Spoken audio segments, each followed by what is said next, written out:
I'm Dutch, and let's react to the Americans.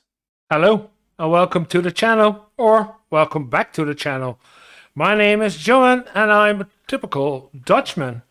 And I often wonder, why is there such a gap or misunderstanding in the way that America looks at Europe, or Europe looking at America? Where is this coming from? And how can we close this gap? And I will do this by looking at videos, learning about America, pointing out the differences between the US and Europe, or the US and the Netherlands, in a daily video. And if you like this kind of videos, reacting to America, then consider to subscribe to the channel. It would mean the world to me if you did so. And it will bring America and Europe closer together. And for today, I'm going to take a look at this video about the cost of living in US versus Europe. I've done several videos about it, but here's the question: which costs more? So I wonder what is his opinion about the cost of living for Europe versus the USA. Let me react to him.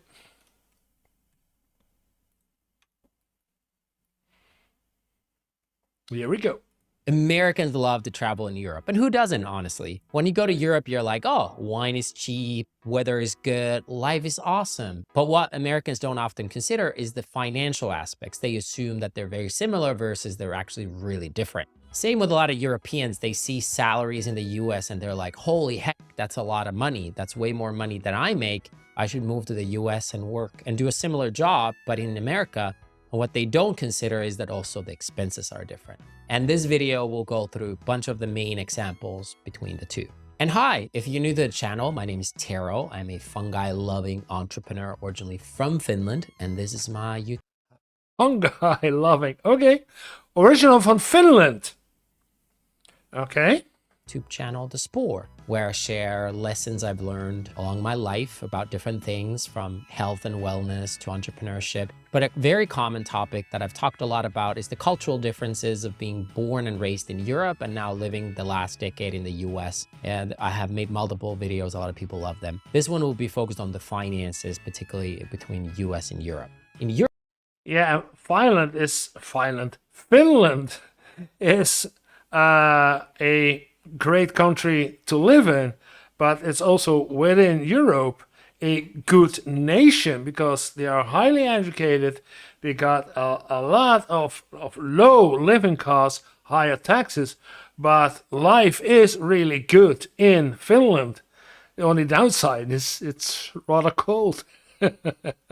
Europe, besides Finland, where I was born and raised, I've lived in 4 other countries: France, UK, Switzerland, and Italy. And in the US, I've lived in mostly large cities: New York, LA, Austin. This is somewhat relevant because, yes, finances change depending on where in Europe, where in the US you live. If you're in rural countryside anywhere, it's cheaper than in a metropolitan area. Also, probably your income is lower. So I'll try to do some generalization, but mostly talk about my experiences. Now, that might be different than your experiences or someone else's experiences, but hopefully it helps you better understand the differences between these two regions. In this, yeah, it's difficult, of course, the comparison, the generalization, because, yeah, okay, you will talk about the general cost in the US, and that's different per region, metropolitan area, rural area, or in the state of New York, or somewhere in Idaho.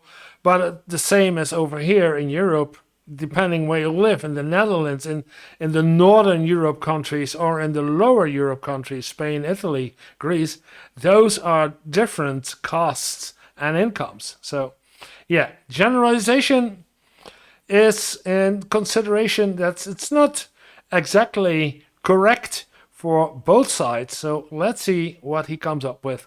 This video, I'm going to use euros and US dollars interchangeably.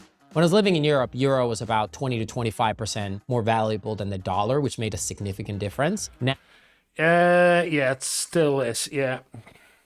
They're like pretty close. There's some fluctuation, but in this video, I'm just going to kind of used them universally. So, but you could bump up the euro numbers a little up to make them comparable to dollars. Euros are worth more than dollars, but for this exercise, I don't think they're materially different. So I'm going to approach my finances from like a business owner, like a P&L, profit and loss statement, income statement, and start from the top and go down. So starting with gross revenue, in this case, gross salary. In the United States, you're expected to probably earn at least the double what you would earn in Europe. And the further you're in a career, it can go as high.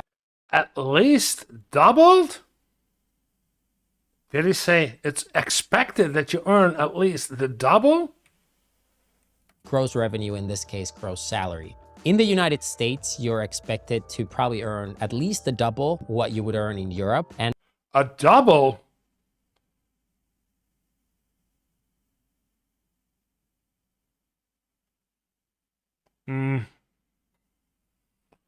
Back up at the GDP, 81,000 versus 60,000.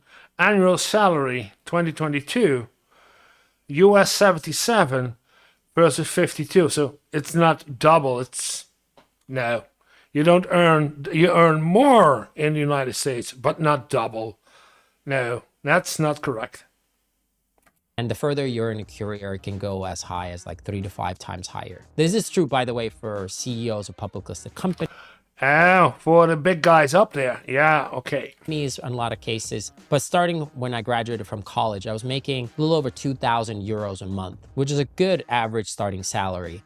For a student, yeah, 2,000 average, yeah. If you had a law degree or a medical degree, you would be making about 4,000 euros a month. Now, if yeah, but then you don't have a bachelor. If you have more than if you have a bachelor or a master, or your second master, and that's usually in the law degree, etc. If you have a higher bachelor, then you earn more. It's yeah. If you have a PhD, you get paid to earn your PhD. You don't have to pay for PhD. So yeah.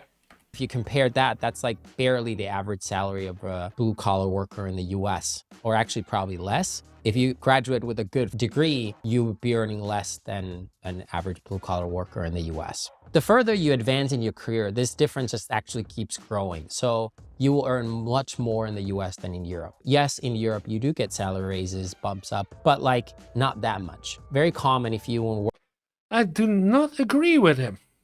Yes, you earn more in the US than in Europe, but it's not that much of a difference. It's a large difference, but not double or near even more than double. No. Which means the other way around, if you're coming from the US to Europe, you would earn suddenly half your income. No, you won't. You will earn less, but not half. Work for a prestigious company, I don't know, like Google, and you work there a long time. Sure, you do get stock options that might be worth nicely, but the base salary is like probably less than $100,000 versus in the US at that point, you might be making $200,000, if not more. It's not uncommon that in the US, you would be making multiple hundreds of thousands of dollars. Now, if you look at the total population, it's a small percentage. Average. Yeah, it's 1/3 earned at least 100,000 in 2022. Yeah. Salaries in Europe are pretty good, but in the US, there's more diversity, bigger spread, and there is really no ceiling in the US versus in Europe. They're different. That's correct. Yeah. In Europe, you have your maximum, and you will stay at your maximum and a bit lower, because if you go over the max, you also pay more taxes. So if you're calculated right, you want to know, okay, I'm going to earn this, that much, and then I have just enough so that I don't need to pay more taxes over everything else above that point. But yeah, there is a max. Is the ceiling. Now, within Europe, there's also differences. Like I was working in Finland and I'd been promoted into a manager and I was making just under 4,000 euros a month, which there was an amazing salary, and was looking to take a job in Spain, and my salary. Yeah, for manager, 4,000 euros a month is low. Yeah. You will be at a small amount of 4.5 to 5. And gross 6. It would be cut to like 1,500 euros a month. So like Spain, for example, the salaries are lower. Then I moved to Switzerland and was doing a fairly comparable manager level job, but I was making Again, Switzerland, Spain, lower income is correct, but also lower costs. So you have less income, but you also need less. 6 figures in Switzerland where salaries are higher. So there's definitely differences between Europe. So if you're in London City or Switzerland or place Luxembourg, you might be making 6 figures, sure. But then if you're in Spain, Italy, many other places, you might be making 20 to 30K a year, which is, by the way, somewhat similar in the US, although US has more of these hubs and a lot of, particularly in tech, their offices might have slightly lower salaries in the lower cost cities and states, but not materially different, especially after COVID. But yeah, if you're in New York and you have a starting level job, you might be earning more than if you would have a starting level job in Indiana. Okay, so that's your gross salary. Then taxes. So in the US, you have two kinds of taxes. You have the federal taxes and you have the state taxes. The state taxes is actually more complicated than just the income tax. I live now in Texas, where it's one of the states that doesn't have an income tax, along with places like Nevada, Washington, and Wyoming. But then they have high other taxes, property taxes, sales taxes. So it's like the total tax load. But it's not that different from Europe, where you have VAT, for example. So in Finland, the total taxation is extra high because you have high income taxes and then you have VAT taxes. VAT means value-added taxes, and there are different percentages for different types of products. Without making it too complicated, basically like the government is incentivizing people to buy certain goods and other goods are higher. Let's say alcohol, tobacco, gas might have higher percentages. It's not as black and white as that, but it is like a sales tax or GST tax that you have in Canada. Now what? Yeah, it's... Yeah, besides your income tax, you have in the Netherlands certainly a VAT tax and some more taxes to pay, but that's it's not state, it's more local. So you have federal and local taxes for everything that is happening local, like the garbage collection, like maintenance of the roads, maintenance of the greenery, the parks. That's What was hard when moving into the US is that in the US, they give you the pre-tax number. They quote you in a restaurant or whatnot, they give you the pre-tax number, versus in Europe, they give you the post-tax. Unless you do B2B, and that's where the VAT really differs from the sales taxes. You can get it back. It's like a balance, debits and credits, but as a consumer, you always pay it. So US taxes, you pay the federal no matter what, and you pay the state, whatever it is. The highest in California goes up to 13%. And then as low as 0%. And in both taxes, federal and state are progressive. Very similar to Europe, usually progressive taxation, except the EU doesn't really tax you. It's just the country. And the taxes differ a lot. Generally, like... Yeah, let's take a look at this. Because it's Finland, it's number 8, 18 says 51%, and the Netherlands 49%, yeah. After your income taxed. Yeah, we do tax. The more welfare-based countries like the Scandinavia, taxes are higher. And then there are some countries that are trying to incentivize people to move there that might have taxes that are lower. Switzerland would be an example of a country where you would have lower taxes. Yeah, and there are countries, and he doesn't mention, but a country like Monaco. From the Grand Prix of Monaco. Monaco is a small country in the range of France and Italy, and there is no taxes. You don't need to pay tax over there. But it's only for the really rich people, and you will find the really rich people over there. Yeah, but you don't need to pay any taxes in Monaco. Not at all. So in the US, as an example, if you would have a $100,000 salary, you would probably pay about 22% marginal tax rate, but the effective tax rate would be about 15% on the federal side. Then on the state side, if you live in like place like California, marginal will be 10%, effective maybe 6%. And so the total kind of effective tax rate on that 100K would probably be about 28%. So 28,000. And then if you'd be in a place like Texas, it would probably be about 22%. So you would pay either maybe 28,000 in taxes in California and 22,000 in Texas. Now, assuming that you have 100K income annually. I don't know how many people, 32% have a 100K income. So in Europe, you might actually have in many countries a lower percentage than 22% for a similar kind of a job. What would be a 100K job in the US is probably a 40K job in Europe.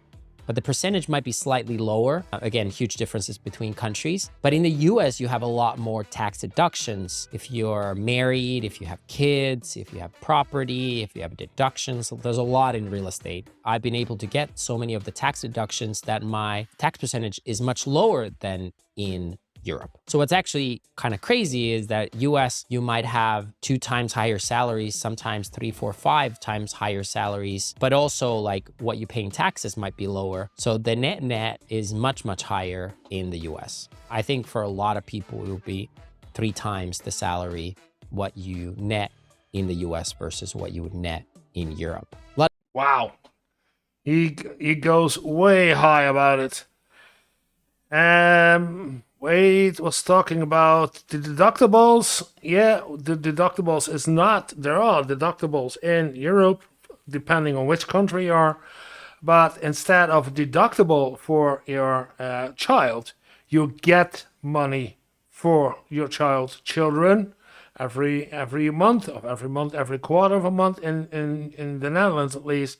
You get subsidized for your rent, you get subsidized for your healthcare. It's not a deductible, but it's money you get from the government for your taxes. So you pay taxes, but you also get a lot.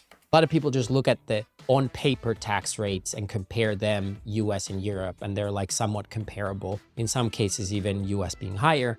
But in reality, most people in the US are paying less in taxes than Europeans. Now, you could argue that you do get more bang for your buck in Europe, though, with those tax dollars, because free healthcare, free education are pretty common, or at least highly discounted healthcare, highly discounted education, versus in the US, you do pay everything out of pocket, which is what we're going to talk about next, is expenses. So before we even get to the expenses, we got to talk about the starting point. So for most people, I'm using this kind of average, is you go to college or some sort of junior college and you graduate. In Europe, you're graduating with no student debt, or maybe some thousands of dollars that you took to pay for your accommodation during that education. But most of the time, without student debt, if you graduate, it will be a gift to you if you graduate within X numbers of years. Education is free or highly discounted, and a lot of people actually work a little bit during it to pay for that education and living expenses. Versus in the US, it's very common that you get a big student debt, usually in the 6 figures. It's very common to have 100,000. Yeah. And then another 6 or 7% interest rate on that 100,000. Even if you didn't go to a fancy college, but like anywhere from 50 to 200K is pretty normal as a starting point. And that's actually like pretty aggressive debt, because even if you file a personal bankruptcy, you still owe it. Now, some of the...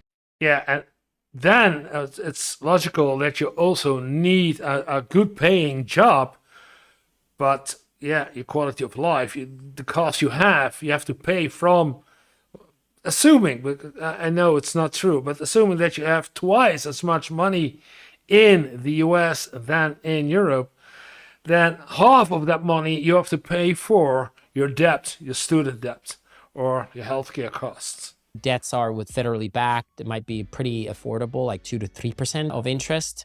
And then others have more aggressive 5 to 8%. Now you might defer the principal payments for a long time. There's a lot of support there, but you're still building up interest. So after 10 years of paying it back, you might have not actually paid any of it back yet. So the next big bucket besides just debt from education is accommodation. Buying a place in US is not that different from buying a place in Europe. Now, within Europe, there's obviously affordable houses too. A lot of people on Instagram love to refer to these like mansions in France that you can buy for a few $100,000. By the way, good luck with the maintenance of those and the paperwork required. But yeah, there's affordable housing. But at the same time, if you Yeah, for a couple of $100,000, those mansions are a four walls standing, and the rest you need to do. They need extensive renovation most of the time. So the initial cost is low, but to actually renovate it and make it a livable space, according to all the laws belonging to with environmental costs set, yeah. You won't, you will not do that if you think about it. It's not a good idea. if you start looking around the US, there's a lot of affordable housing too. Some places, they give you a free house if you move there. There's highs and lows both ways. But if I compare even like New York City prices of buying an apartment versus Helsinki, and Helsinki is not like the fanciest or most expensive place, they're pretty comparable. So the cost of buying a house is fairly comparable. Average after-tax salary is enough to cover living expenses for 1.6 months in Helsinki compared to 1.4 months in New York City. Salary adjustment calculator. Okay. They're pretty comparable. So the cost of buying a house is fairly comparable. Now, for example, in Finland, interest rates are slightly lower than they are in the US, maybe because US banks take more risk and more people default. And in Europe, or in at least this case in Finland, most people pay back their mortgage. And if the bank would have to take the house back, they wouldn't lose money on it versus US, maybe there's more volatility. So the cost of buying a place is fairly comparable, but renting is significantly cheaper in Europe than it is in the US. When Yeah. I was in college, I was paying 500 euros a month to live with a roommate in a city center. Once I graduated, I was paying anywhere between 800 to 1,200 euros a month to live by myself. And then if you get a house, you're unlikely to pay more than 2,000. Now move to the US. Like I was paying 1,500, 2,000 to live with a roommate in New York City. When I was living by myself, it was between 2,000 to 4,000, mostly what I was paying both in LA and New York. Now Yeah, those are insane rent prices. Unbelievable. these are more expensive places. But even in Austin, it's not that crazy to pay 2,000 to 5,000 a month to rent a place. And if you want a house, it's probably like 4,000 to 8,000. So those are the numbers that I hear regularly on other videos that I react to. It's wow. Those numbers, those 4,000 for renting a place. Wow. the cost is much higher to rent, even if buying would be comparable. The other thing that's pretty stark difference is in Europe, people have a lot less square footage. Like having 1,000 square feet house or apartment in Europe is massive. Here, it's the smallest you can get pretty much. So the differences between size and how many bedrooms there are, how much garage or storage space, Americans just have a lot more. That's partly explains also the cost difference. So the per square feet or square meter prices are maybe not that different, but people just have a lot more space. There just isn't inventory for a small apartment that you can find in Europe, especially in city centers, maybe somewhere in New York or San Francisco. But generally, people have a lot more space, more things. So that ends up with higher rent too. Okay, then transportation. First of all, in Europe.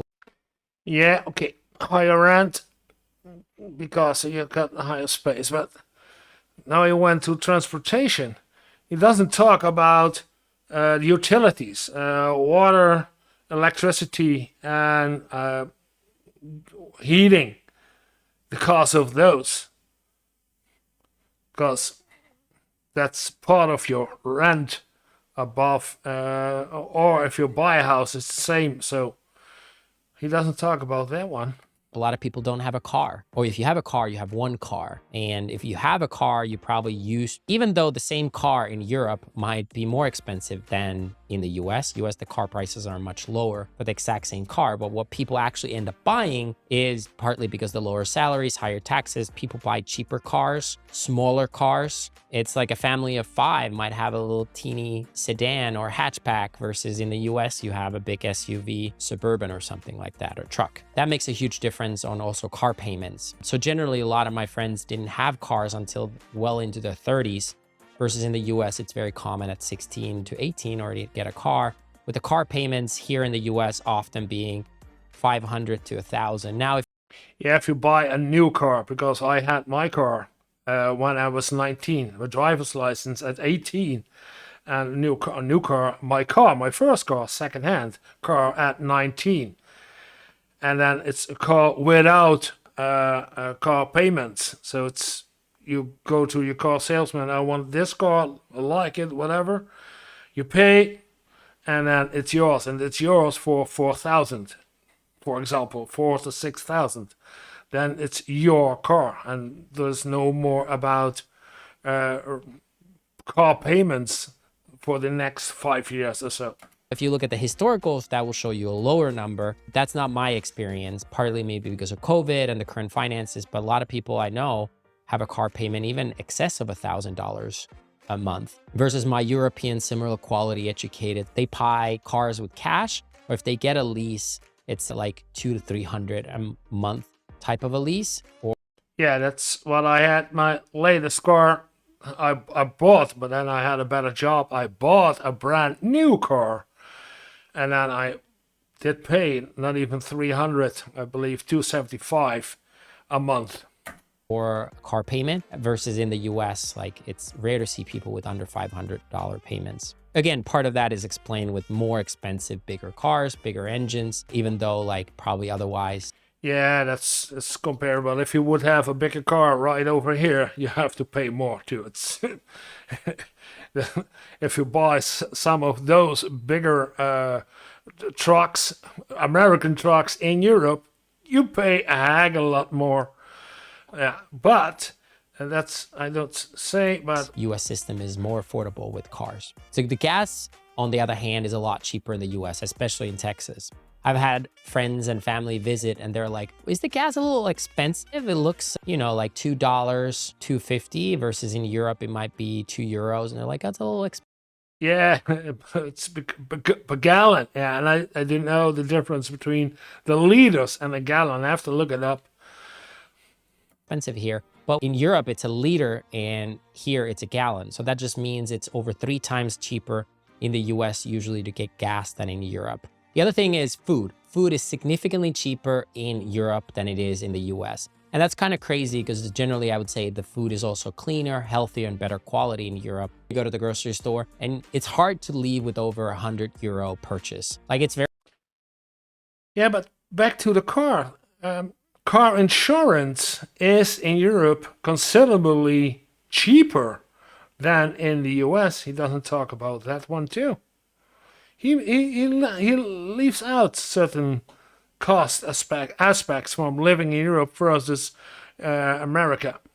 Very common for a family of 2 to just spend like 30 to 50 euros. Like again, 100 maybe for a family of 4, 150. Versus in the US, you go not even to Costco or anything. It's very common to spend like 300 to 500. So I think a big family of 4 with dogs in Europe, you would spend maybe €1,000 a month on everything. Like that's like splurging on organic goods. And in the US, that might be 2,000 to 3,000. Now in the US, there is some really affordable food too. Like think of Walmart, think of Costco deals. So you can live with very little. And there's food stamps and low quality products. But then I think you're really getting the absolute bottom feed things. The other one is yeah, for the same price in Europe, you get the better food quality. It's no comparison. Education, especially if you have kids. In Europe, for example, Finland, you have free education, K through 12. You also have free daycare. The government has to make sure you have daycare for the full time, versus here, you end up... Yeah, Finland is a good country to live. They have a lot of free stuff to go, and you pay higher taxes. 50%, but you also have a lot of free stuff. Yeah. Up spending tens of thousands a year for daycare and school. In some cases, there's public schools, but the quality of public education in the US is much, much lower than it is in Europe. And if you end up being actually in a good public school district, then often the real estate prices are much higher. So for example, here in Austin, Texas, there is an Eanes school district with very famous schools like Westlake and Lake Travis. And those schools are good public schools, but then they also have very expensive real estate. Real estate as if you want to live there and your kids go to the school. So cheaper school, but higher. What are those prices? 1 million, 1.3, 4 bedroom, 4 bathrooms, 1.2. Yeah, that's really expensive. That's, I guess, the high end. 3 bathrooms, 3 bedrooms, 3 bathrooms. Why do you need 3 bedrooms and 3 bathrooms? 4 bedroom, 4, 4, 4, 3, 3. In Europe, most of the time, like my house, 3 bedrooms, 1 bathroom. That's it. Why do you need for each bedroom a bathroom? You don't need it. Sometimes 2-3 times what they would be in another region, so you pay it in other ways. Versus in Europe, you have great public schools. Basically in Finland, everyone goes to a public school and it's free. You actually also get free food in the school, which is not common always in the US. So you get a free meal. Yeah, that's not everywhere in Europe. No. But Finland has the greatest education system of the entire Europe. Everybody is jealous. Me as a teacher, if I want to be a teacher in Finland, even with my 20 years experience, I would having a hard time to get a job as a teacher because I did not follow the education in Finland to be in Finland's education. Besides that, I don't even speak the right language, but the quality of education in Finland is top of the bill. Nowhere in Europe, and I dare to say nowhere on the world, is a better education system than there is in Finland. Hands out. Education, and you don't have to pay any. The other thing besides taxes that people don't often talk about is that in Europe, it's also very common to pay for the church tax. It's become more and more common. People leave the churches because of this reason, but a lot of people, religious or not, are part of a church and they end up paying a tax too. In some countries in Europe, this is more common. Versus the US, people donate and they get charity, they get a tax deduction from it. So it's slightly more. That's new for me. In Finland, there is maybe a church tax, but here in the Netherlands, and I know Germany, Belgium, France, they don't have a church tax. It's donation. Like, yeah, it's just a donation. That's it. More of like volunteer-based type of a church payment versus in Europe, it actually kind of goes directly based as a percentage of your income. Okay, so we have income, we have taxes, we have accommodation, we have transportation, we have food. The other stuff like hobbies in Europe generally are a lot cheaper. Yeah, but he's not talking about healthcare. Oh. Wait a minute. Go front. Where am I? It can go. Oh, yeah. Suddenly we need to go up. We were somewhere around. Where did we go? Talking about hobbies, eh? Expensive hobbies like the horses. Yeah, it's some things that does not talk about is the healthcare, is the car insurance, is your home insurance, is the electric bill, is your taxes for local. Those are all less than in the United States. So you earn less, but you also need less money. and be hundreds of thousands of dollars a year. It's kind of crazy. So in Europe, Wait. Hundreds of thousands of euros? if you play the most expensive sport in Europe, we have food. The other stuff like hobbies in Europe generally are a lot cheaper. There's a lot of clubs where even like if you play the most expensive sport in Europe, it's like a hockey thing. It's like a few thousand euros a year. The more expensive. Okay. Yeah, okay. The more high. Yeah, like hockey. Yeah. Or cricket or those. Well, we are European. No, we are Olympic champion hockey. The Dutchman and the Dutch woman are Olympic champions.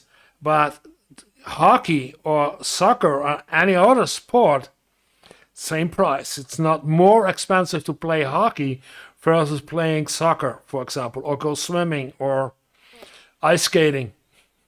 Versus here, like the most expensive hobbies, like the horses, can be hundreds of thousands of dollars a year. It's kind of crazy. So in Europe, Yeah.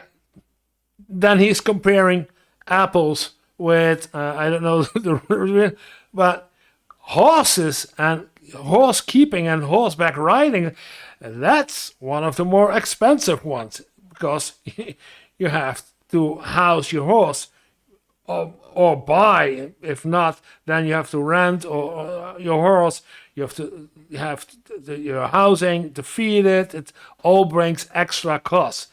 It's not a fair comparison to compare horse riding with hockey playing now. you have a lot more affordable hobbies for kids and adults. And like for a gym membership, the fanciest gym membership I had in Europe was 50 euros a month. And that was like kind of bougie. Here, the highest I paid is 500 a month, which is a big difference, a 10x difference. Sure, there's cheap gyms in US too for like Planet Fitness or other places like that. But it is common in the US that hobbies cost more. Same kind of with. Yeah, okay. I don't have a real comparison with because I don't know the prices of certain hobbies. He's talking about the gym, 50 and 500, the most expensive.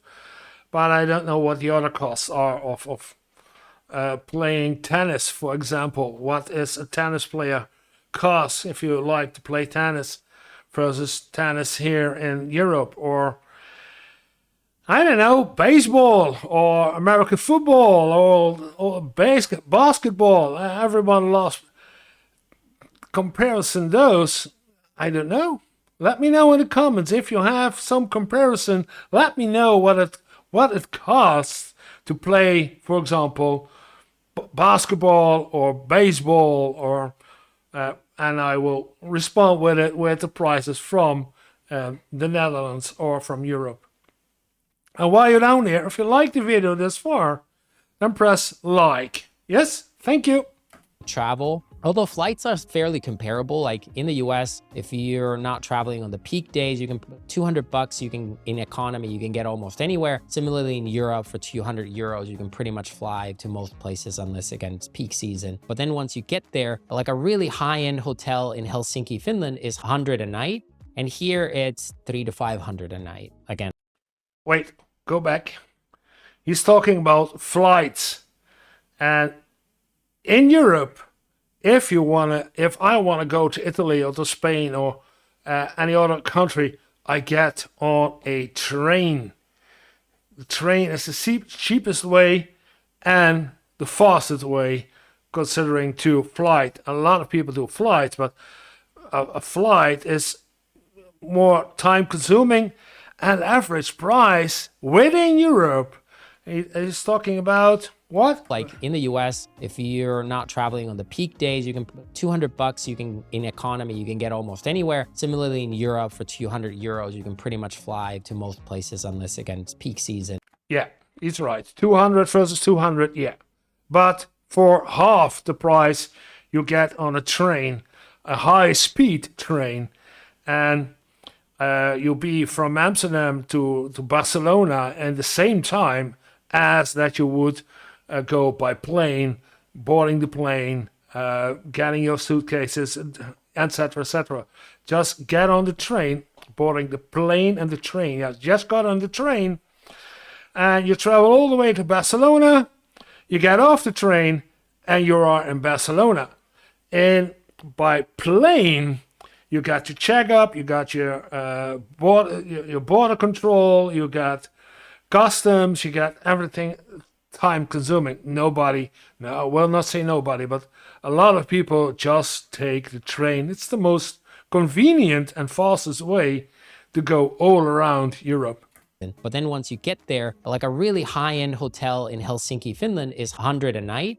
And here it's 300 to 500 a night, again, on a high end. So in general, like for hotels, Europe is a lot cheaper and better quality, but flights and also I guess car rentals are fairly comparable. Yeah, okay, 100 a night. It's high end. Yeah, it's really expensive because there are hotels, and I travel through Europe on my bike, and an average cost if you go cheap, you can get around for about, well, in between 25 and expensive ones, 75 euros a night. in the two regions. I think the bigger issue is Americans feel pressure to spend more and do more, even though Europeans would say Americans don't travel much, but Americans have a very busy schedule and they spend a lot more time on things like sporting events and things that cost a lot of money, going to Disneyland. Again, I think that requires a separate video with kids. But in Europe, people are more conscious about hobbies cost and travel cost. Even if they end up going the same amount, they just do cheaper trips. Okay, as a summary, Yeah, and in Europe, we have the time to do our hobbies and go on a holiday, paid holiday, versus the United States. You have to work, work, work, and work. And if you're lucky, you have benefits that gives you the opportunity to go on a holiday. If you're lucky, that is also paid vacation. But in Europe, it's normal that you have paid vacation at least 21 to 28 days a year. So, while trying to be universally helpful, again, I understand that some people are making 50K and some people are making 250K, but using kind of round numbers, in Europe, I would be making roughly 40K for the job that in the US, I would be making 100K. So salaries are at least double in the US than they are in then he has a bad job in Europe because 40K is what I make as a teacher every year. 40K as a teacher. If I was not a teacher, if I was a manager, if I had a higher position, then I would around 60 to 75K a year. So if he had a job for 40K in Europe, he has a bachelor degree job. That's it. Europe for similar jobs. And the further you're in a career, the more you're making in the US compared to Europe. Then on the taxes side, if I would have a 100K salary in Finland and a 100K salary here in the US, on paper, especially if I would live in California, I would pay slightly higher taxes in California and slightly lower taxes in Texas. So the higher income is 1 point for the USA. Okay.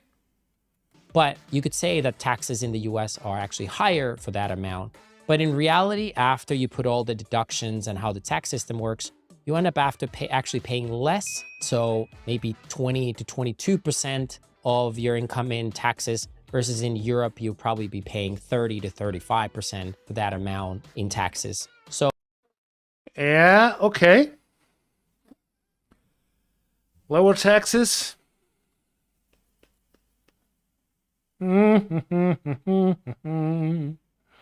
I don't know. But keep on going. So just because of the tax deductions in the US, I would generally say about 10% points less in taxes that you're paying.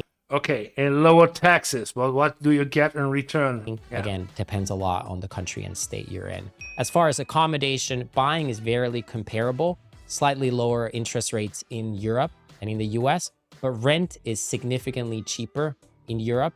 I would say like 2 to 4 times cheaper what people pay. Again, Europeans tend to have smaller houses and apartments than in the US, but nevertheless, rents are a lot cheaper in Europe and you end up spending probably the same percentage of your salary or slightly less than Americans. So call it 20, 30% of your salary might go into accommodation. But No, no. If you rent, if you really have a job, you won't rent, you would buy. And then comparing to me, I would say 25 to 30% of your income will go into your accommodation, purely looking at rent or mortgage. He's not talking about the cost like electricity, the electricity bill, etc.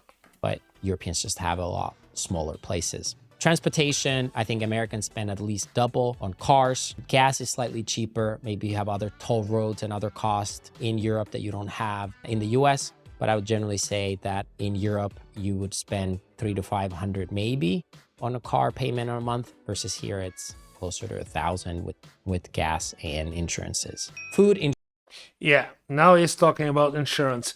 In Europe, yeah, 300 to 500 all in. Taxes, gas, your insurance, and your car payments. All in for 300 to 500 euros a month, all in. In general, I would say, again, in the US is twice the cost. So having, $1,000 monthly bill for groceries is not that crazy.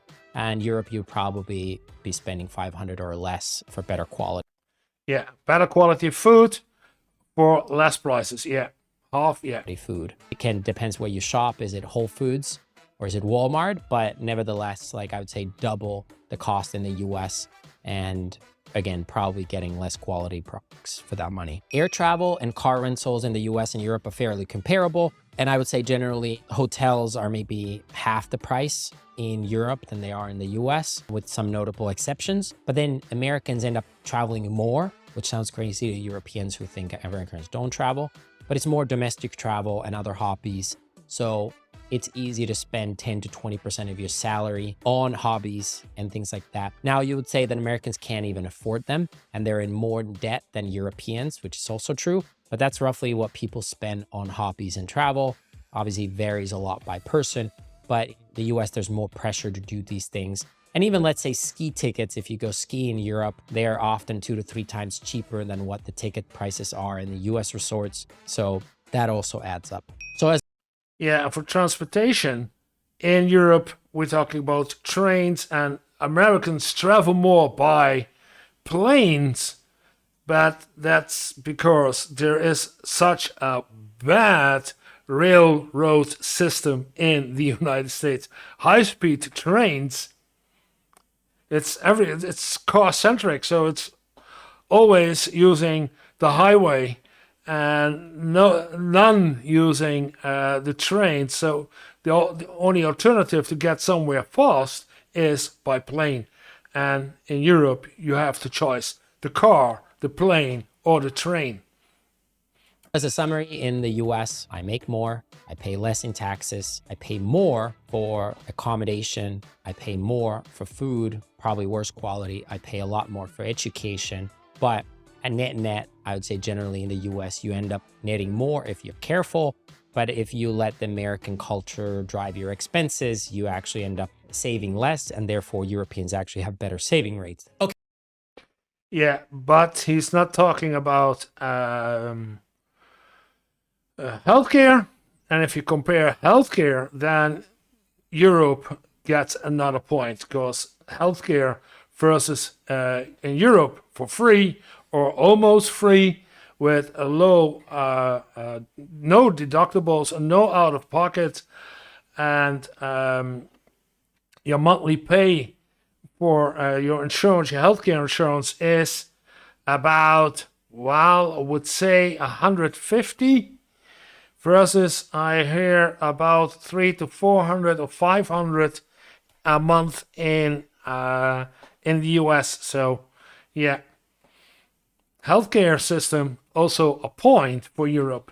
Okay, that was it. Hopefully that was helpful and you learned something. If you're an American looking to move to Europe, you'll be probably very disappointed by the income and salary that get offered. But if you actually live there and you live the typical European way, you might actually saving more in Europe than you would in the US.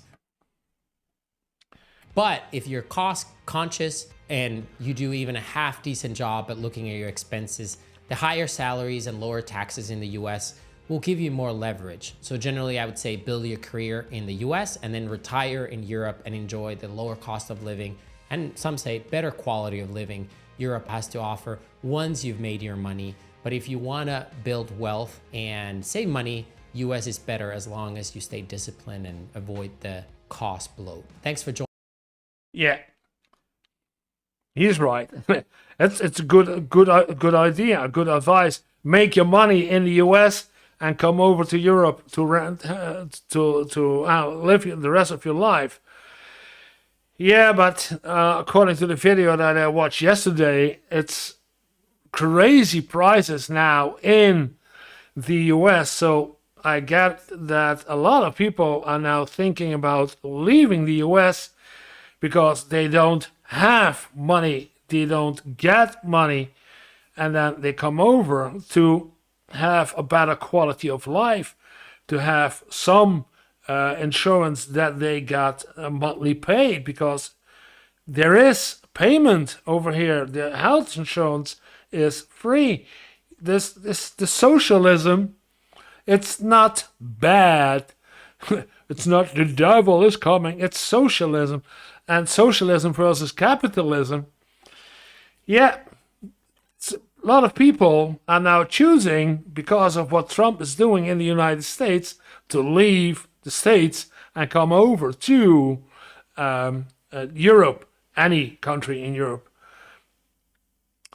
So yeah, it's good living in Europe versus US. I hope you enjoyed this video. If you did, then press like. And if you want to see more of my videos, I have another video right there. And if you want to subscribe, then you can do, then you can do it right here. And I have a live session on Saturday, so you can also look at that one. And I will leave a link in, I will leave information about it in the description, or it will go somewhere on the screen. I hope, thank you for watching, and I hopefully see you in the next video.